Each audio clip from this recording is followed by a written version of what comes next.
What's up, everybody? Welcome into a new week, a big week for Tennessee football. Not the home opener anymore, but it is the SEC opener. Tennessee and Georgia doing battle at Neyland Stadium. And man, there's a lot of anticipation for this one, obviously for what's going to be on the field, but also what's going on in the stands, what's going on elsewhere off the field.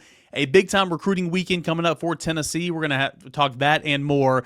Matt Ray, and we're pleased to be joined by Rivals national recruiting analyst Chad Simmons.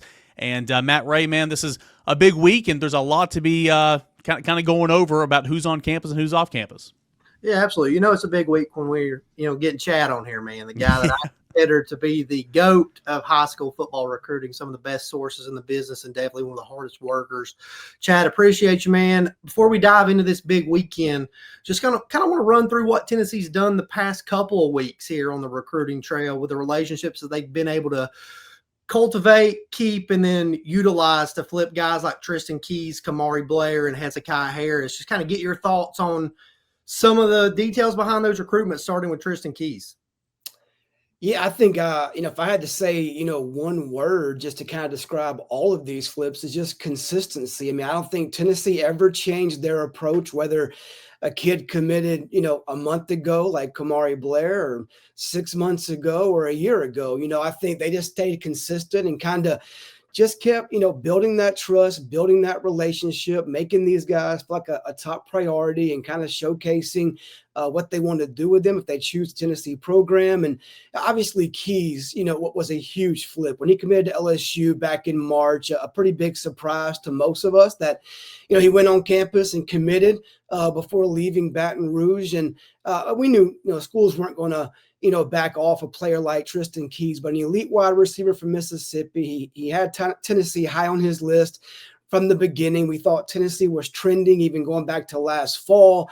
He's gotten close to multiple commitments, like a guy like quarterback Brandon, and then the coaching staff, Kelsey Pope, Josh Heupel, multiple staffers were involved. So that was a big one. And I think even Hezekiah Harris goes back far as well. I mean, he committed to Auburn very early in the process and, has a brother playing for the Tigers right now in the SEC in his home state. And Tennessee never changed their approach, man. Just made sure he knew he was a target, that he was a fit for what they want to do defensively with him. And I think even he was committed, months ago and saying all the right things about Auburn. I felt like Tennessee was probably the top school, even above Auburn. And he acted on that the first day of September. And then going back to Kamari Blair, I mean, a big in-state kid. We thought maybe Ole Miss, maybe South Carolina, maybe Tennessee. When he committed to South Carolina, not for long. Tennessee flipped him back to the in-state school in a big get in the trenches for Glenn Ellaby and staff. When you look at Tristan Keys, I mean, you talk about that spring commitment. It kind of caught everybody by surprise. I know it definitely caught folks around Tennessee by surprise because they had him on campus a week before that. And, they felt pretty confident coming out of that visit. He had spent time around Tyreek King, around Faison Brandon, a couple of those guys that you highlighted that he's built a relationship with. As this one got into the summer, I don't know how it was for you, but for us, it felt like Tennessee knocked that official visit out of the park, and it felt like there was momentum that he might not make it to Baton Rouge that final weekend at one point, and then LSU calmed the waters. And that happened more than one time. For you, from a national standpoint, I think our readers have always been curious, like, kind of behind the scenes, how often do you see these things where there is some momentum built up coming out of an unofficial or an official, and then a school's able to calm the waters? How much does that happen from your perspective? I think it happens a lot. I mean, even when I report stuff like now during the season or even in the spring or OVs, you always are a little bit, wary of that visit high. What happens? What does the recruit say? What does his circle say? Typically, they're going to come off that visit feeling very good about where they were at. They're going to say all the right things about that school. And that's where you have to kind of give it some time, have different sources to kind of, go and kind of dig in deeper. What does this mean if a kid's committed like Keys was to LSU, coming off an OV, whether it be to Tennessee or A&M or Miami, wherever he was at, saying all the right things about that school? How strong is his commitment? Could he flip here soon? Does he decommit and open things back up? A lot of moving pieces coming off the visits. So, yeah, I think it's pretty common. Like when a kid comes off the visits, whether it's a game day trip like right now in the fall or an OV in the summer, they're on a visit high. I think you let the dust settle, check with sources a few days later, if the things are still remain the same, there could be something to that. You have to kind of keep digging on things like that. Before we kind of dive into this overall 2026 class, one that was a tough dig that you and I think both worked pretty hard down the finish line was Braden Rouse, Peach State linebacker out of Cale High School. And man, that family did an excellent job of keeping everything really close to the vest. Only told the schools just a few minutes beforehand. How big of a win was that for Tennessee when you look at that, given the success that Texas has had nationally, and then being able to go into the state of Georgia in the past couple of cycles and land some of those top prospects from there? When you kind of look back on that win, how big of a win was that for Tennessee? I think it was huge. I think, we know, both of us and what we do every day covering recruiting, and anybody that follows recruiting is, NIL is huge in this, industry now. It's a big part of a lot of recruits' decisions. But for this one, I think it came down to going back to relationships, man, where he felt most comfortable, who made his family feel comfortable, where he trusted the staff. Not say he didn't trust the staff in Austin or like the staff in Austin at Texas, but I just think, Tennessee got in this one early. They built that trust. They built that relationship, not just with Braden, but with the entire family, the entire circle. And for me, that was a huge win because Texas came on a little bit later. They came on extremely strong late before the decision was made. They got him on campus a couple of times, spring and summer, showed him a lot of different things they could do with him in the defense and how he would fit in and play for, SEC championships in the playoffs the last couple of years and things like that. But to me, the relationships won out, and that was a huge win, I think, for Tennessee. Tennessee up to 8th nationally right now in the Rivals team rankings, pushing for the first top 10 class there in those rankings in the Josh Heupel era. Overall for you from a national standpoint, what stands out about this class right now? I mean, obviously, I like the class. We talked about Rouse. We talked about Keys. I mean, I like the playmakers, man. I mean, you start off, you get to go back a year ago with Faison Brandon kind of being the face of this class, an elite quarterback where they beat, schools like Alabama, LSU, many other programs that were coming hard after Faison. But, you mentioned a guy like Tyreek King, a guy that can make plays with his speed, with his feet. He's right there in the backyard of the University of Tennessee. He'll catch balls from a guy like Faison Brandon. I like a guy like Saucy Moa, out of Utah, an elite athlete. He plays, safety, has played some corner, some receiver. He plays great in space. He has that connection out there to Utah. Tennessee did a great job going out there to kind of convince him that Rocky Top was the best place for him. I just like overall, of course, Tennessee is good always in the trenches, offensive line, defensive line. But for me, what jumps out the most is skill guys and playmakers in this class. Before we jump into this big weekend that's coming up here, I want to ask you about two 2027s, one on each side of the football, as Tennessee's got a lot of the hay in the barn for this 2026 class. We'll see if they circle back to anybody else, but two guys that they're prioritizing early on. I want to start with a guy that you didn't have a chance to see him play Friday night because of the weather, but you were in attendance. A guy that I think a lot of programs have eyes on right now, David Gabriel George, is out of Baylor in Chattanooga.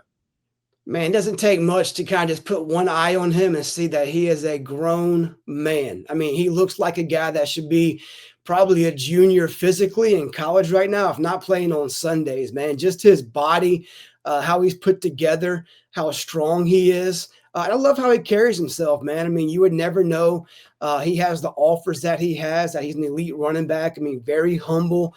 He's grounded. He works hard. He's all about the business, getting the job done. And, to me, it's a two-team race. Yeah, there's other schools involved, and you can mention Georgia and Oregon and different schools. But to me, it starts with Tennessee, the in-state program, and then Ohio State, where he was at here recently, for the Texas game. I think those two are setting the pace right now, battling for that top spot. Depending on who you talk to, you could hear Tennessee has an edge or Ohio State has an edge. I think there's both optimism in Columbus and Rocky Top about where they stand right now. And he had a little Ohio State wristband on the arm the other night in the warm-ups. Josh Heupel was right there. As Coach Riles was there as well, the running back coach at Tennessee. So, look, it's going to be a battle. To me, it starts with those two schools in this recruitment. A guy on the defensive side of the football that Tennessee fans are more than familiar with, Cooper Witten, son of Jason Witten, legendary Vol. Maybe a guy that hasn't quite been on the road as much, but has a ton of interest, top linebacker in the 2027 Rivals rankings. Where do you feel like things stand for him early on?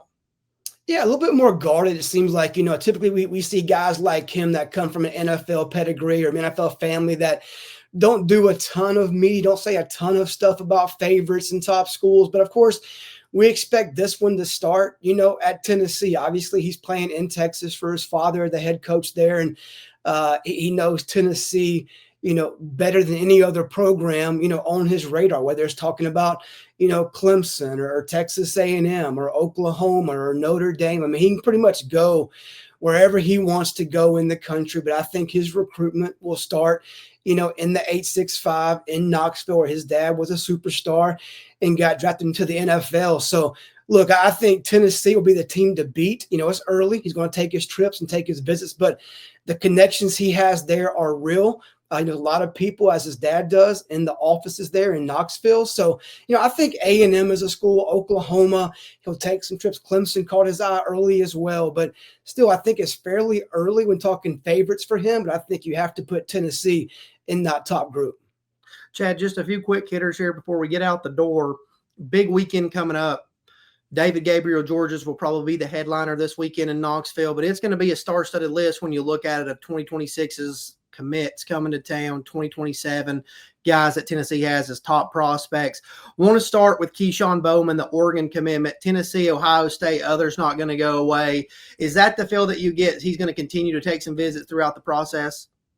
Yeah, no doubt about it, Matt. We've been doing this for a long time. And, obviously he committed very early in the process, being 2027 to Oregon, a school that's all the way across the country. I mean, obviously you can understand what Oregon does and their brand and, how they play under Dan Lanning. But, he's making it very clear. Look, his recruitment's far from done. And in our world, I would call him a soft commitment to Oregon. I mean, he's been to Ohio State. He's going to Tennessee. He's going to Texas in November. He'll be at Oregon. That's the plan multiple times this season for games as well. But look, Ohio State made a very big impression. He was there for the Texas game. But I thought before he committed to Oregon that Tennessee was the team to beat. I still consider them a strong contender. Like you said, he'll be back in Knoxville next weekend for the Georgia game. A chance for Tennessee to kind of keep that relationship building and put on a good show for one of the top players in their home state. Princeton Uefo, another guy inside the state borders. I think you had a chance to catch up with him last week as well. A big, massive offensive tackle that Tennessee's prioritizing. He's got a few visits on the slate to get to Knoxville this fall. Yeah, you said it, massive human being. A kid obviously doesn't get out a lot yet. Pretty still, I think, green when talking recruiting and talking top schools. But the one team that he did talk to me about was Tennessee. He's been there multiple times, knows the staff, whether it's Ellerbe, Pendleton, Heupel, all are engaged, all are involved. I think they're the clear favorite to beat, getting him back on campus this weekend. And again, likely for the Oklahoma game as well later on this season. So Tennessee's in a good spot. Again, he hasn't been out a lot, but he has been to Tennessee multiple times. He feels good around that staff. They're in the driver's seat early for UAFO.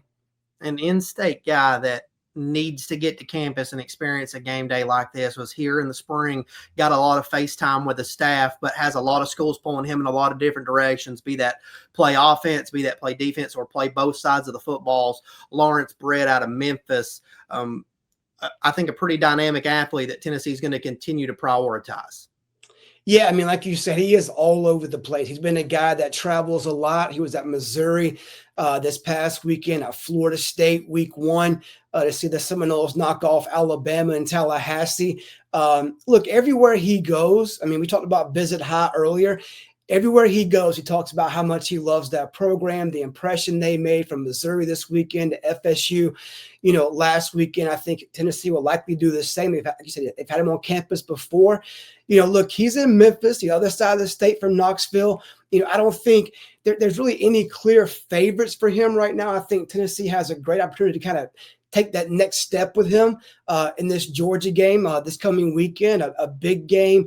Big atmosphere, big opponent, a national game, ESPN game day coming to town. So Britt's an elite talent, can go to a lot of schools across the country. they would love to keep him home at Tennessee. One last guy I want to ask you about as we close out here.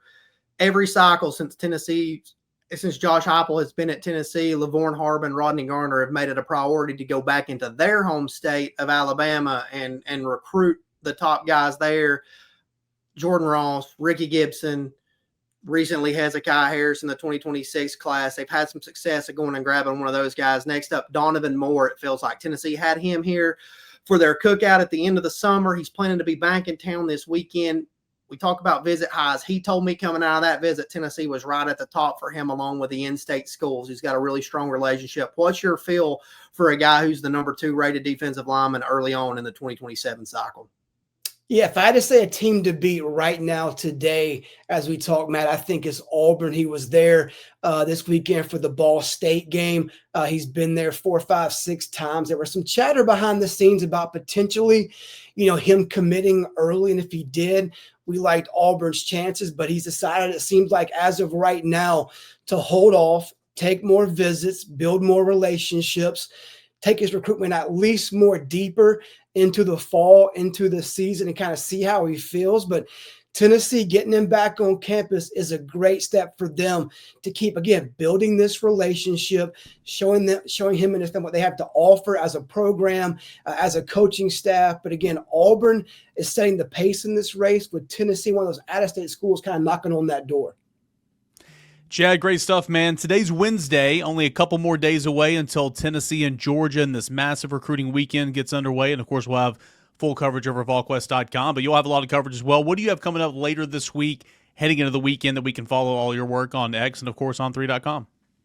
Yeah, honestly, still trying to figure out where I go to a game this week, man. It's always – after this past weekend, I'm a little bit spooked about weather and driving 4.5 hours to Nashville to get stormed out. I got to see Keyshawn Bowman warm up and David Gabriel George's warm up. But look, I think the biggest thing is kind of prepping. There's a lot of big games this weekend, from Georgia at Tennessee to Florida at LSU, Texas A&M at Notre Dame. So kind of tracking where my top guys are going to be to see who I'm talking about next weekend, what moves schools make with top targets.